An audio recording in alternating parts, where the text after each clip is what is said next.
ತರುವಿನ ನೆರಳು ಕೊಡುವಂತ ಸುಖವು ಕೊಡುವನು ಕೃಪೆಯ ದಿನವು. ಸ್ಥಿರ ಇರುವ ಮನ ಎನಗಿರಲಿ ಶರಣಾಗತಿ ಎಂದು ಬರಲಿ. ಭಗವಂತನ ಪ್ರಿಯ ಮಗನಿವನ ಸಾರಿ ಬದುಕು ಇರಲಿ.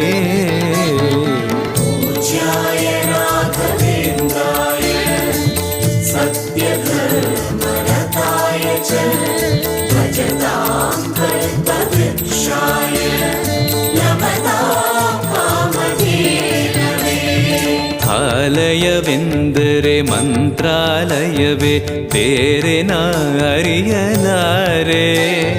ರಾಜನು ಎಂದರೆ ಶ್ರೀ ಗುರುರಾಜನೇ ಮತ್ತು ನಾ ತಿಳಿಯಲಾರೆ. ಆಲಯವೆಂದರೆ